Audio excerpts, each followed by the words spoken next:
예수 안에서 문안하며 축복하도록 하겠습니다. 주는 그리스도시요 살아계신 하나님의 아들이십니다. 아멘. 자, 감사한 한 해를 우리가 보내고 2019년도 마지막 예배에 마무리와 결단을 하는 그런 예배가 되어질 줄 믿습니다. 자, 우리 하나님께서는 항상 우리에게 말씀을, 언약을 미리 주시고 그것을 성취를 해나가십니다. 지금 제123 RUTC 실현의 해를 우리가 보냈습니다. 내년에는 제123 RUTC 응답의 시작이 되어질 것입니다. 예틀을 깨워야 또 세틀을 갖추어야 되어진다는 하나님의 말씀, 우리에게 이미 성취하고 계시고요. 성취된 줄 믿습니다. 우리에게 또한 내 입을 크게 열라 내가 채우리라. 시편 81편을 통하여서 우리에게 약속하신 그 말씀을 모든 사람 위에 이미 성취하신 줄 믿습니다.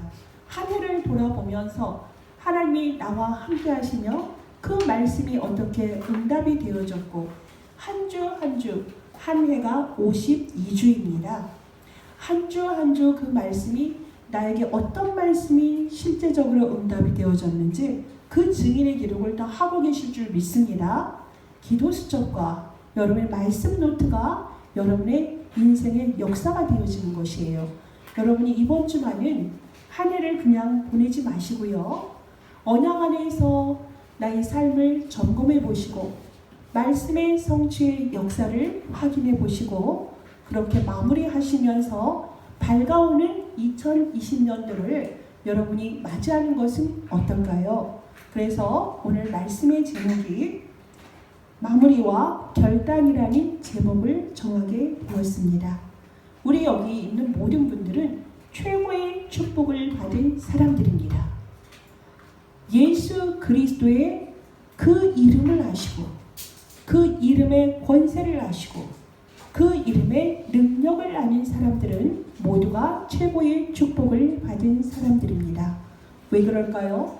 세상에는 75억 내지는 78억의 인구가 존재를 하고 있다면 그러면 78억의 문제가 있다 할지라도 그것의 유일한 답은 오직 하나 예수 그리스도인 것을 여러분은 알고 계십니다.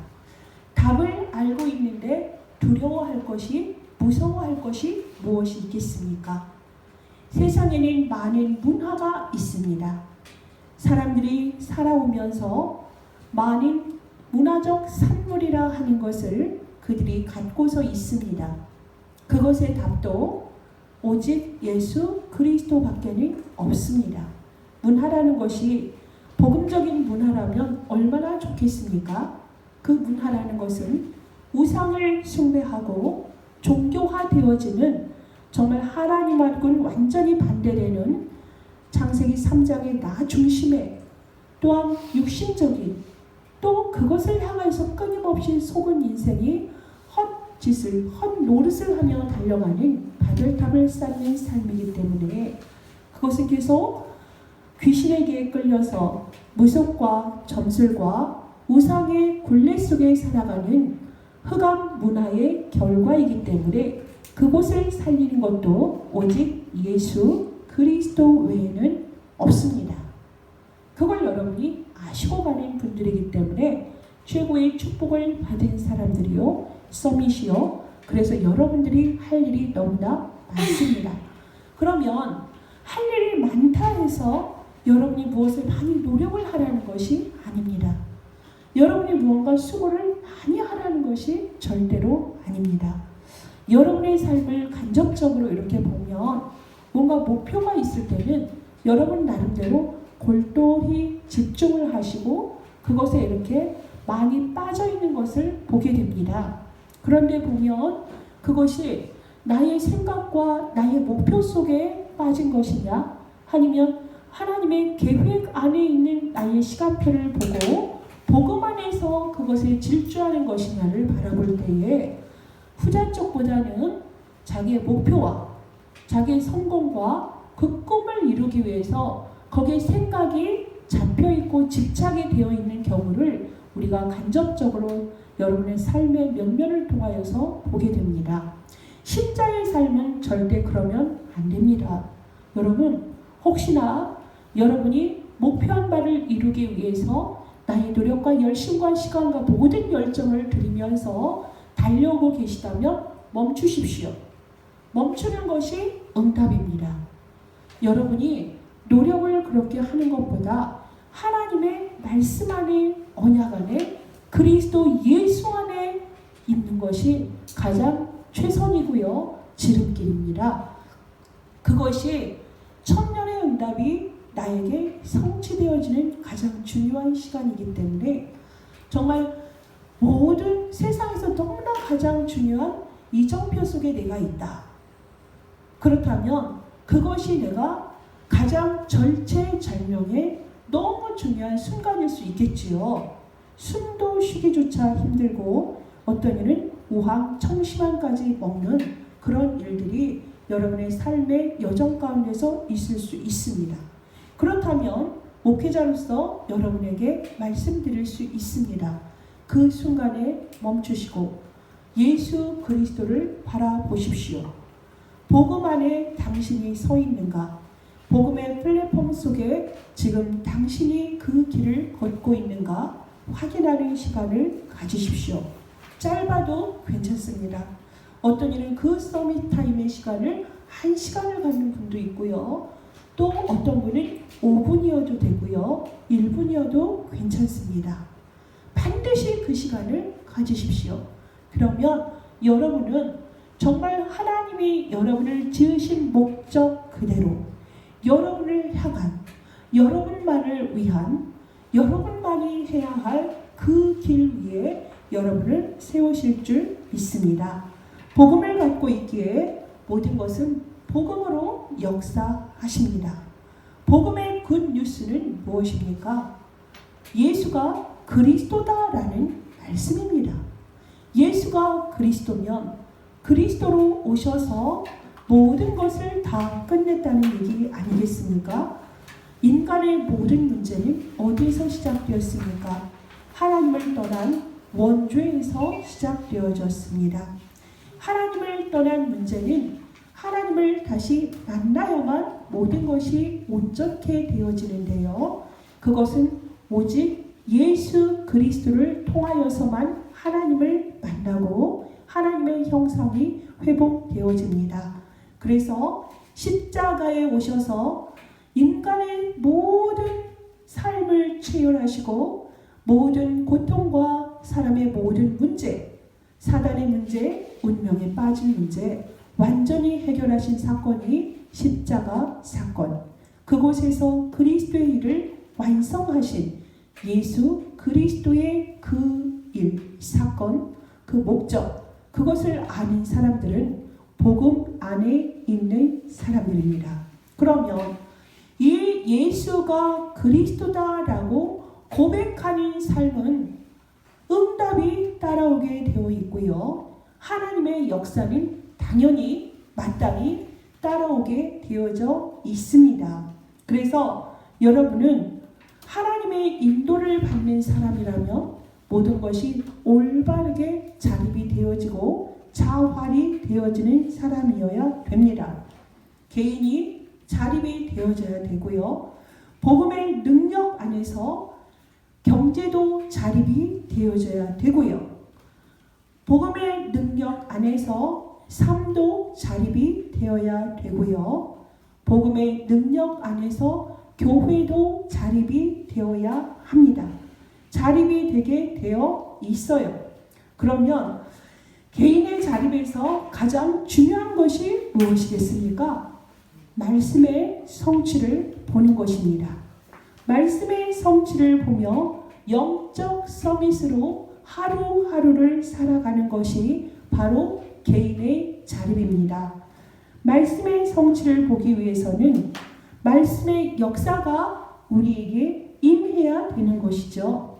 말씀이 임하면 그 말씀은 역사하게 되어 있고요. 반드시 성취되게 되어 있습니다. 우리도 모르는 사이에 그 말씀을 약속하신 하나님께서 그 말씀을 모든 것을 성취시키고 있다는 사실을 여러분이 확인하고 계십니까? 하나님께서 말씀의 성취를 우리에게 주시고 영적 서밋으로 살아가도록 우리 개개인을 축복하고 계십니다. 그래서 여러분이 내 자신이 누구인가? 그리스도 예수 안에 있는가? 말씀의 성취를 따라 가는 삶인가? 이것이 확인된 사람이라면 개인 자립이 되어진 것이겠지요. 또한 한 해를 마무리하고 한 해를 결단하면서 새로운 한 해를 결단하면서 우리가 또 해야 될 것이 무엇이냐면 경제적인 자립을 하고 있는가입니다. 경제적인 계획을 여러분들이 세우시기를 바랍니다. 직장을 다니시는 분들은 직장을 다니시는 대로, 또 그것이 아니라도 직장이 없다 하더라도 어리고 아직 학교를 다니고 있는 친구들이라도 경제에 대한 자립을 꿈꾸십시오. 그래서 2020년 경제 자립에 대한 결단을 하시고 그림을 그리시기 바라겠습니다. 믿는 자에게 창세기 1장 28절에 모든 것을 다스리고 정복하고 그것을 우리가 누릴 수 있는 축복을 이미 우리에게 주셨어요. 무엇입니까? 빛의 경제입니다. 이삭에게 주셨던 빼앗기면 물을 또 파고 빼앗기면 또 다른 곳에 우물을 파고 그렇게 해서 근원의 축복을 누리다 보니까 나중에는 대적들이 두려워하지요. 저것은 과연 무엇인가? 아무도 빼앗아 갈 수가 없고 정말 자기들은 할 수 없는 어마어마한 힘이라는 것을 알게 됩니다. 그것이 바로 근원의 축복이요 르호봇의 경제입니다. 그 빛의 경제는 믿는 자에게 약속하신 것입니다. 그래서 여러분들은 경제 자립을 하는 것이 당연해요. 그것이 되지 않는다면 도전하시고요. 계획부터 세우세요. 생각하는 그 순간부터 응답이 시작됩니다. 나는 안 된다. 내가 삶은 이렇고 월급이 이거밖에 되지 않는데 생각부터 여러분 빨리 치유받으셔야 돼요. 경제 자립은 누구 거다? 믿는 자에게 빛의 경제는 반드시 있다. 그걸 찾아 누려야 됩니다.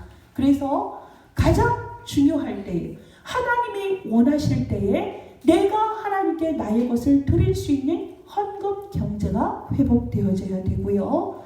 또한 세계 복음화를 향한 다락방 경제가 반드시 여러분을 통하여서 나타나게 되어 있어요. 오직과 율성과 재창조의 능력으로 여러분에게 다락방의 경제가 반드시 있습니다.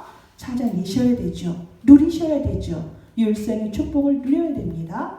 또한 여러분이 랩넌트에게만 허락한 빛의 경제가 있습니다. 3기업 살려야 됩니다. 3기업을 통하여서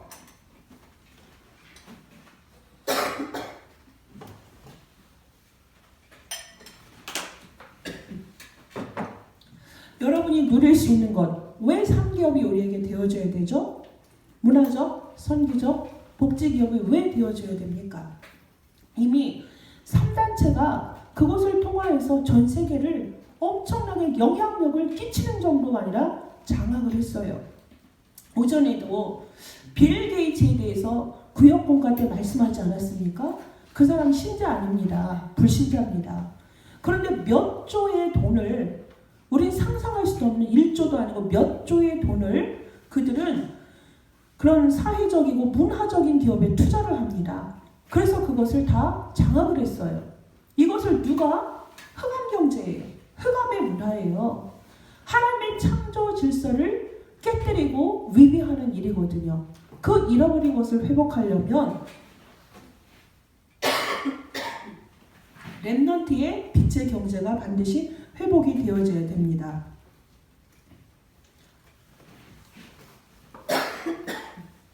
죄송합니다. 그래서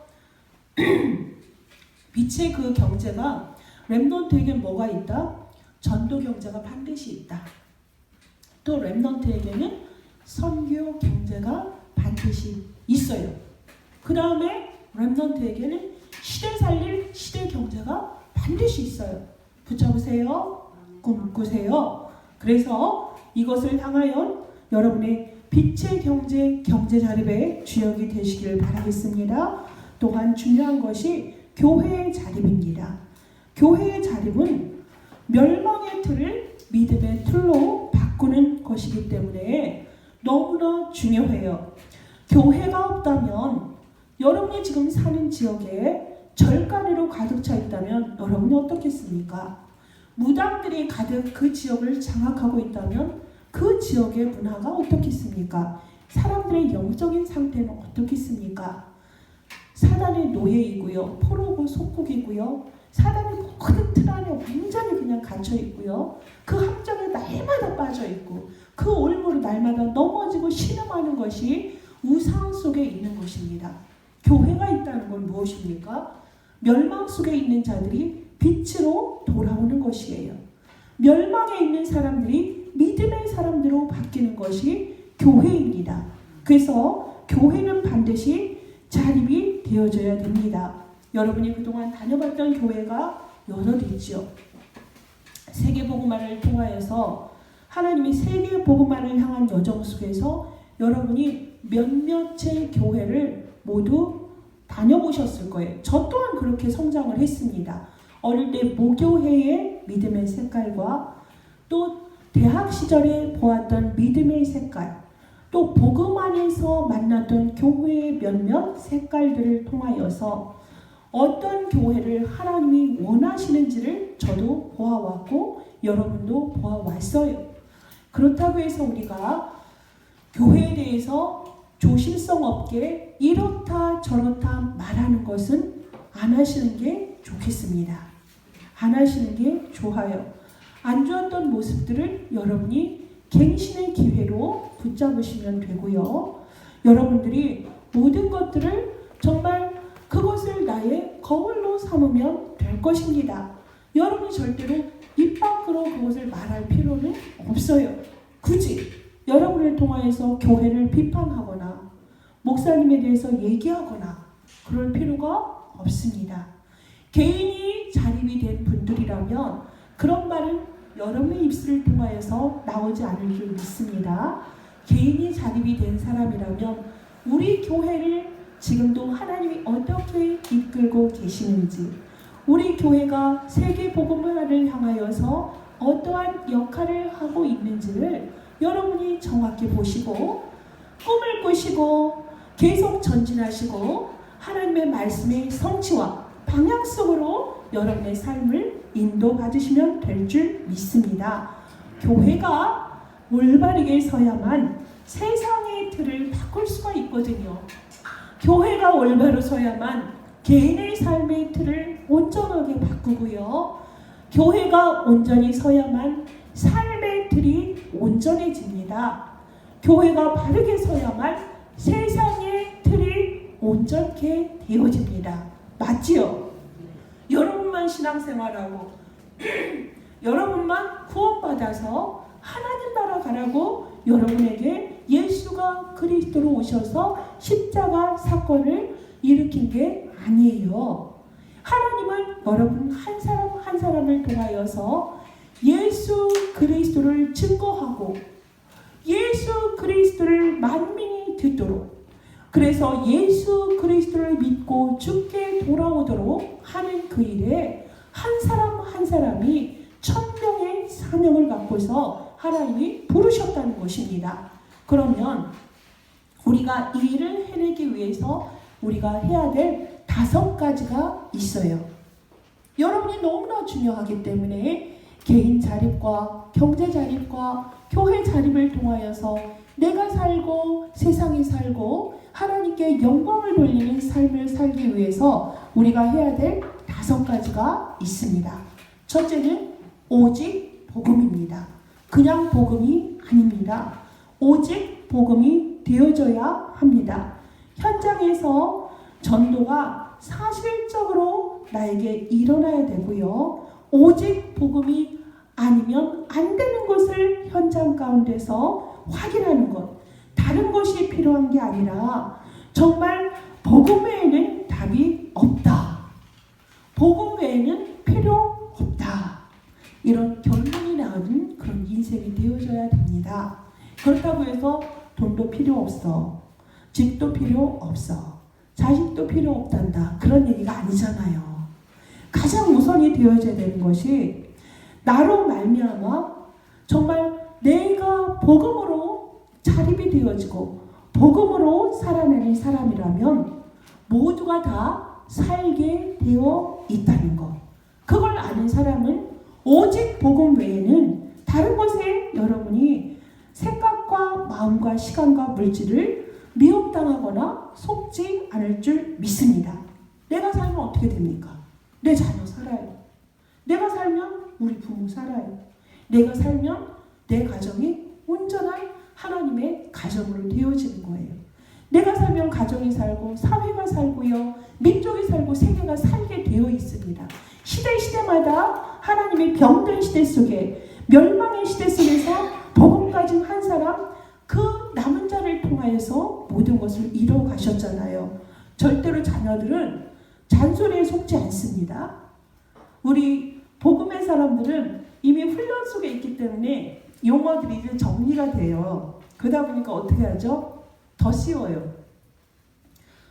복음, 완전히 복음의 잔소리라면 상관이 없겠는데 복음 같은 잔소리를 애들한테 하거든요. 자기가 되어지지 않고 하다 보니까 그 이상한 잔소리를 하는데 복음도 아니고 세상적인 것도 아닌 애매한 것을 아이들에게 하다 보면 애들이 속습니까? 너무나 잘 알아요. 아이들은 삶을 우리보다 복잡하게 아직 살지 않았기 때문에 그게 선명하게 거짓과 진실이 보여지고 드러나게 되어 있습니다. 그래서 복음 같은 잔소리를 하지 마시고 복음 안에 올인을 하세요. 복음 안에 들어가 버리시라고요. 그러면 자녀들이 바뀝니다. 자녀들은 말로 되는 게 아니에요. 부모가 복음 안에 있으면은 복음 안에서 내 자녀가 살아나게 되어 있고 내 주변의 사람들이 다 살아나게 되어 있습니다. 그들이 아직도 복음을 가졌는데 나의 체질, 나의 근성, 옛틀 속에 있는 속사람 옛날에 있는 나의 모습들이 근성과 체질에서 드러나고 있고요. 또 세상의 사람들은 또 어떻습니까? 사단의 올무와 틀과 함정 속에 있는 사람들은 결국에 하는 짓이 뭐죠? 포장되어진 우상 숭배. 아주 포장되어진 종교 생활 속에 있거든요. 자위하면서 스스로 속고 있는 거죠. 스스로 만족하고 그러한 속에 있는 사람들을 바꿀 수 있는 길은 복음밖에 없지 않습니까? 결국에는 사단의 12가지나 되면 정리한 게 12가지입니다. 정리되어진 12가지 사단의 틀과 올무와 운명 속에 있는 사람들이 바뀔 수 있는 것은 뭐죠? 오직 그리스도밖에 없어요. 창세기 3장, 6장, 11장, 사도행전 13, 16, 19장 그리고 불신자 상태 6가지 그 속에서 빠져나오는 길이 뭐죠? 사도행전 3장 6절에 베드로가 뭐라고 그랬어요?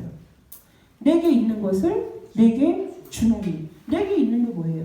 복음 외에는 말할 거 없다고요. 복음만 말하시라고요.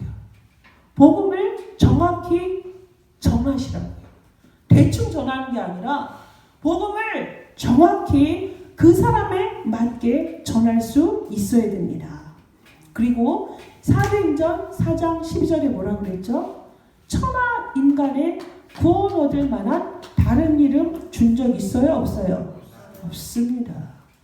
뭐밖에 없죠? 오직 복음. 오직 그리스도 외에는 없습니다. 그 고백이 여러분의 삶 속에서 되어지는 사람들, 그것이 바로 무엇이죠? 우상 정신에 빠져있고 운명에 잡혀있는 사람들을 빠져나오게 하는 유일한 길을 말할 수 있는 사람, 오직 복음의 사람이 되어져야 될 줄 믿습니다. 이것이 여러분의 입술을 통하여서 여러분의 현장에서 전달이 되어져야 됩니다. 그러면 이 답을 아는 사람이 할 수 있는 건 무엇밖에 없죠? 2번, 오직 기도 속에 들어갈 수밖에 없지요. 복음을 가지고 있고 복음만이 가정도 현장도 세상도 바뀌는 것을 아는 사람은 이 복음이 성취되어지는 어디에 있어요? 이 복음이 성취되어지는 것이 어디에 있죠? 오직 기도하게 되어져 있습니다. 저희 미리 얘기를 달력을 이따 가져가실 거니까 우리 교회가 2020년도 표어가 사도행전 1장 14절이에요. 오로지 기도에 힘쓰더라. 이젠 하나님의 능력을 봐야 될 시간표거든. 기도를 하지 않았던 것 같아. 기도해야 되거든요. 오직 기도해야 된다고. 오로지 전혀 24시간의 기도 속에 들어가줘야 된다는 얘기입니다. 자, 하나님께서는 우리에게 항상 말씀하시고 약속을 하셨습니다. 기도의 능력에 대해서. 기도하면 응답하시겠다고 많은 곳에서 말씀을 하셨는데요. 마태복음 7장 7절에 뭐라고 말씀하셨죠? 구하라, 찾으라, 두드리라. 그럼 어떻게 됩니까? 구하면 찾게 돼 있어요. 두드리면 찾게 되어 있어요. 받게 되어 있어요. 모든 것들이. 그렇죠? 구하면 우리는 반드시 찾게 되어져 있습니다. 또한 요한복음 14장 14절에 뭐라 그랬죠? 내 이름으로 무엇이든지 구하면 내가 시행하리라 라고 말씀을 하십니다. 마태복음 16장 16절에 주는 그리스도시요 살아계신 하나님의 아들이십니다. 올바른 믿음의 고백을 한 베드로에게 하나님이 약속을 하셨죠. 보호자의 축복을 약속하셨습니다. 그래서 기도 응답의 약속을 주시고 천국 열쇠를 주셨습니다. 땅에서 매면 하늘에서도 매이고요. 땅에서 풀면 하늘에서도 풀리는 보호자의 문을 여는 열쇠를 베드로에게 주신 것처럼 그리스도를 고백한 우리에게도 그 응답의 열쇠가 있지요. 그래서 그 그리스도가 모든 문제 해결자임을 알고 우리는 예수 그리스도의 이름으로 구하고 있지 않습니까? 구하는 자는 반드시 응답받게 되어 있어요. 그런데 믿지 않고 구하지 아니하니까 응답이 없는 것입니다. 자, 그 다음에 누가복음 11장 13절에도 악한 이도 기도해서 응답받는데 하물며 우리가 기도할 때는 성령을 선물로 주시겠다고 약속하십니다. 성령이 누구십니까? 예수 그리스도입니다. 그 능력이 우리에게 임하게 되어져 있습니다. 모든 걸음마다 흑암이 무너지고 하나님의 나라가 임하게 되어져 있습니다. 우리 아까 대표 기도를 하신 전미숙 집사님의 기도대로 렘넌트들이 지금 중국 땅에 갔거든요. 밟는 모든 현장이 뭐죠? 흑암이 무너져요. 멸망이 무너집니다. 그곳에 잡혀있는 자들이 해방받는 빛의 발걸음입니다. 그래서 여행을 갔든 사업을 갔든 누구를 만나러 갔든 그것은 반드시 선교구역 빛의 언약의 여정인 것입니다. 우리는 마태복음 12장 28절 29절에 하나님의 성령의 힘을 입었다면 그래서 그 힘으로 귀신을 내어 쫓은 거라면 그곳에 하나님의 나라가 임하는 것이라고 분명히 말씀하십니다. 기도하는 자에게 하나님 반드시 응답하십니다. 또한 사도행전 19장 20절에 보면 우리에게 너무나 멋있는 두란노 성원의 얘기가 나옵니다. 매일마다 그 성원 안에서 그리스도를 얘기할 때에 2년 동안 예수가 그리스도 되심을 계속 선포했던 그 두란노의 응답이 있기 전에 이미 에베소의 역사가 있어요. 뭘까요? 말씀을 전할 때 사람들이 살아나고요. 정말 그곳에서 그리스도로 말미암아 그 지역이 변화되어지고 결국에는 말씀의 세력이 힘을 입어서 더 흥왕하여 되어지는 모든 것들이 사도행전 19장 두란노 성원에 나타났던 역사입니다. 이것이 누구의 역사가 되어져야 되는 것이죠? 여러분 모두에게 나타내야 될 하나님의 응답입니다. 그래서 우리가 오직 기도해야 될 이유를 여러분이 아시겠지요? 모든 것이 하나님의 역사, 오직 복음이라면 오직 기도하는 자에게 당연히 나타나는 기도할 때 모든 문제가 응답되어진다라는 것을 체험하시기 바라겠습니다. 세 번째입니다. 오직 말씀입니다. 하나님의 말씀은 반드시 성취되어지는 것이 하나님의 약속하신 말씀입니다. 특별히 여러분이 현장을 놓고 하나님의 말씀을 붙잡으십시오. 여러분의 현장에서 말씀이 찾아져야 되는 것입니다. 강단의 말씀이 그래서 중요해요. 강단의 말씀을 붙잡고 누구는 직장으로, 누구는 학교로, 누구는 모든 삶의 현장에서 24시간을 살아갑니다. 그곳에서 솔직히 여러분 기도만 간단히 하십니까? 강단의 말씀을 한 줄로 요약된 것을 딱 붙잡았습니까? 다릅니다. 말씀을 붙잡으십시오. 여러분 성경에 있는 것들이 책상에 앉아서 다 일부러 기록한 것입니까? 성경에 있는 말씀들은 현장의 기록들이에요. 현장의 기록들이 성경으로 다 정리가 되어진 것이에요. 우리에게 아주 중요한 모세오경도 하나님의 현장에서 하나님의 역사를 본 것으로 기록되어진 것이고요. 또 우리에게 교과서처럼 있는 사도행전, 사도들의 현장에서 일어났던 일들을 누가가 기록한 그것도 현장에서 일어났던 역사들이 기록되어진 것입니다. 그러면 여러분을 가라 하시고 있게 하시고 그곳에서 해야 할 일을 주신 하나님께서는 그곳에서 여러분을 향한 계획이 있어요. 하나님의 이 현장에 대한 계획이 있기 때문에 여러분을 그곳에 파수꾼으로 보내신 것입니다. 그렇다면 여러분은 그곳에서 현장에 있는 하나님의 계획을 발견할 수 있어야 됩니다. 절대로 그곳에서 말씀을 놓치지 마십시오. 현장에 하나님의 살아있는 말씀이 비춰지게 되어 있고요. 여러분에게 체험이 되게 되어져 있습니다. 하나님의 말씀은 하나님의 사람들을 통하여서 그 현장을 살리기 위한 하나님의 계획이 있기 때문에 그것을 가지고 여러분이 도전하실 때 이제 무엇을 하셔야 되냐면 여러분 주변에 300명은 적어도 알고 계실 거예요. 친하거나 좀 거리가 두더라도 알게 하신 분들은 다 여러분의 바운더리 있는 사람들은 하나님의 계획 속에 있는 분들이에요. 그러면 여러분들이 그 300명의 명단을 일단 써보세요. 300명의 명단을 써보시고 그곳에 복음을 직접 전하든 전달을 하든 만나든 여러분이 메신저로도 할 수 있고요. 복음을 저렇게 전하다 보면 그 중에서 30명의 제자는 나오게 되어 있어요. 그러면 그 30명의 제자를 통해서 다락방을 하든 치교회를 하든 하라 했거든요. 여러분 이거 막연해 보여서 아예 도전도 안 하시려고요? 자 그렇다면 고개를 끄덕하는 분이 계신데 절대 그렇지 않습니다. 목사만 하는 것입니까? 여러분 모두가 하나님의 자녀이기 때문에 하나님이 이것 때문에 여러분에게 먼저 생명 주신 거예요. 이것이 여러분의 사실은 궁극적인 목표가 되어져야 되기 때문에 이번에 화요 집회 메시지를 통해서 뭐라고 말씀을 하셨냐면 생애 한 번은 도전해봐라 라고 말씀을 하셨어요. 그러면 여러분의 있는 현장에서 나의 역량은 한꺼번에 300명은 힘듭니다. 일단 300명 명단을 써보세요.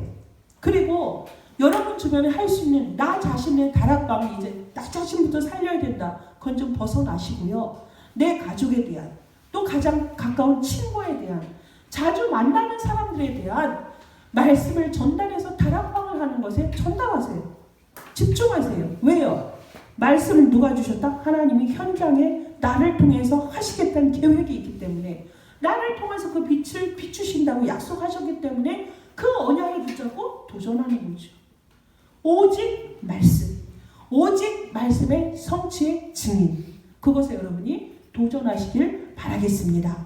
그래서 이런 분들을 통해서 하나님은 오직 전도 네 번째입니다. 오직 전도를 지금도 하고 계십니다. 마태복음 6장 33절에 너희는 먼저 그의 나라와 그의 의를 구하라. 그러면 모든 것을 더하시리라고 약속을 하셨어요. 하나님께서 우리에게 정말로 오늘 본문의 말씀처럼 부활하신 하나님께서 지금 우리에게 나타나셔서 인생의 마지막 말씀을 주시면서 방향을 제시해 주지 않습니까? 사도행전 1장 8절에도 땅끝까지 가라 말씀하시고요. 또 마가복음 18장에도 뭐라고 말씀하십니까? 만민에게 가라 라고 말씀을 하십니다. 이 모든 것들이 무엇입니까? 네가 본 바를 말해. 네가 증인으로 사는 것이다. 즉 뭐예요? 전도자로 살아라. 그렇게 말씀하고 계십니다. 그렇게 우리를 먼저 부르신 거예요. 성경적인 전도 운동에 하나님이 우리를 부르셨다는 것입니다. 여러분, 하나님께서 우리를 부르신 목적은 모든 사람이 누구를 알아야 되는 것이죠. 예수를 알아야 되는 것입니다. 예수를 알아서 그가 진리를 아는 것입니다. 그래서 믿음의 결국은 뭐다?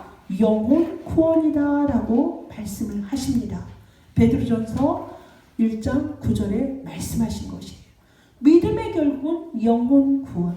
성경적인 전도의 그 흐름을 따라서 너에게 생명을 주고 오늘도 내가 너와 함께 하잖아. 내가 너와 함께함으로 보좌의 축복을 너에게 약속하잖아. 너는 이 힘의 능력을 가지고 가라. 그것이 어디에 있어요? 마태복음 28장 16절에서 20절까지 우리에게 약속하신 말씀이세요. 그래서 하나님께서는 모든 민족을 제자로 삼아 아버지와 아들과 성령의 이름으로 세례를 베풀어라. 이것이 뭐예요? 우리를 향한 하나님의 계획입니다. 그래서 우리가 오직 전도해야 될 이유가 이것입니다. 오직 전도 목사님만, 전도사님만 해야 될까요? 중직자인 장로님과 권사님만 하는 일입니까? 여러분 모두가 해야 될 사명입니다. 여러분이 이것을 굳게 잡을 때 개인의 자립도 경제의 자립도 교회의 모든 자립도 되어지는 것이에요. 그리하여서 마지막에 5번째가 무엇이겠습니까? 오직 교회입니다. 오직 교회예요. 오직 교회가 왜 되어져야 될까요? 하나님은 교회를 통하여서 보좌의 모형을 나타내셨어요. 하나님은 교회를 통하여서 모든 것을 이루고 계십니다. 언약 가진 한 사람 한 사람이 교회이기도 하고요. 또 지역지역에 이렇게 교회를 세우셔서 합력해서 선을 이루고 원네스를 이루므로 우리가 한 사람 한 사람의 힘이 모아지고 이것이 237을 향한 하나의 꿈을 모든 조화가 이루게 하심으로 말미암아 하나님의 소원을 이루고 계십니다. 그것이 바로 교회예요. 그래서 교회는 멸망받고 죽음 속에 재앙 속에 있는 모든 세상의 현장을 살리는 빛입니다. 세상의 모든 틀을 바꾸고 세상을 치유하고 세상을 디자인하는 곳이 어디입니까? 교회입니다. 교회 한 사람 한 사람 여러분이 바로 교회고요. 그 빛을 통하여서 하나님은 전 세계를 살리겠다고 약속을 하십니다. 그래서 여러분에게는 왜 오직 교회여야 될까요? 여러분의 삶이 바쁘고 여러분의 삶에 계획이 있다 할지라도 우선순위가 뭐여야 되는지 아십니까? 오직 교회가 여러분의 생애 1순위, 우선순위가 되어지는 사람이 오직 교회의 사람입니다. 아멘입니까? 아멘. 오직 교회가 되면 안 돼요? 오직 교회를 위하여서 여러분의 생을 드릴 수 있어야 되는 것입니다. 그래서 하나님은 이것을 통해서 디모데전서 2장 4절의 말씀을 성취하세요. 하나님은 모든 사람이 구원을 받으며 진리를 아는데 이르기를 원하시느니라 라고 말씀을 하세요. 이것 때문에 하나님은 우리에게 어떤 약속을 하셨습니까? 보좌의 약속하셨잖아요. 내가 하늘과 땅의 모든 권세를 내게 준다. 그렇죠? 하늘과 땅의 보좌의 축복을 너에게 다 줄 거야. 다 받았어요. 힘 없습니까? 다 가졌어요. 하늘과 땅의 모든 권세를 다 약속을 하셨습니다. 너희는 가서 모든 민족을 제자로 삼아라. 모든 민족을 제자로 삼아. 그리고 그들에게 아버지와 아들과 성령의 이름으로 세례를 주어. 그리고 그들을 가르쳐 지키게 하라. 세상 끝날까지 내가 항상 함께 할 거야. 보좌의 능력을 내게 주고 항상 너와 함께 할 것이라고 약속을 하셨어요. 여러분 어땠습니까? 하나님께서는 우리에게 개인의 자립과 또 삶의 자립과 경제의 자립과 교회의 자립을 위하여서 5가지를 약속하셨는데 우리가 항상 듣던 말씀 맞죠. 말씀이 변하면 안 되니까. 항상 창세전부터 지금까지 이어져 오는 오직 복음, 오직 기도, 오직 말씀이 되어져야 되는 거. 오직 전도가 되어져서 오직 교회가 곳곳에 세워져서 237을 살리는 그날까지 하나님은 우리에게 이것을 명령하셨어요. 하도록 힘을 주신다고 약속하셨습니다. 그 한 사람 한 사람이 바로 저와 여러분들이에요. 그것이 이 시대를 살릴 영적 서밋들입니다. 다른 방법이 아닙니다. 인본주의도 완전히 신비주의도 아니고 율법주의도 아니고 오직 복음, 오직 기도, 오직 말씀, 오직 전도, 오직 교회의 사람들만이 영적 서밋이고요. 이들만이 세상을 치유하고 살리게 되어져 있습니다. 그래서 하나님은 2020년도를 우리가 맞이하기 전에 복음 안에 있어서 내 영적 상태와 내 삶의 방향과 내 삶의 근저가 실제로 이 복음 안에서 온전하게 서고 있고 자화를 하고 있는지를 확인하고 마무리하며 새해를 맞이하기를 원하십니다. 여러분, 이 말씀을 이제 며칠 안 남았습니다. 3일 남았지요. 3일 동안 깊이 묵상하십시오. 계속 이 말씀을 들으세요. 듣다 보면 여러분에게 하나님이 그리게 하세요. 꿈꾸게 하세요. 그 실현한 걸 바로바로 응답하십니다. 작은 것부터 하세요. 그리시고요. 강단을 통해서 주시는 말씀은 은혜롭다 이렇게 끝나는 게 아니라 바로 그것을 받아 먹는 동시에 실천을 하세요. 300명 명단 써보시고요. 써보세요. 300명 억지로 해도 다 써보세요. 시작입니다. 그 시작을 통해서 하나님은 하나님의 소원을 여러분을 통하여서 나타내십니다. 여러분, 2020년도에는 더욱더 크게 그림을 그리시고 믿음의 그릇, 자세, 틀 크게 그리셔서 더욱더 많은 응답을 누리고 확인하고 그것의 증인으로 우리 한번 도전해 봅시다. 그래서 우리 교회가 작은 교회가 아니라 결코 작고 힘없는 교회가 아니라 237의 주역, 237을 살리는 플랫폼 교회인 것을 확인하는 새로운 시작이 되기를 예수 그리스도의 이름으로 기도하며 축복합니다. 기도하겠습니다. 하나님께 감사드립니다. 아버지 하나님, 2019년도도 하나님의 완전하신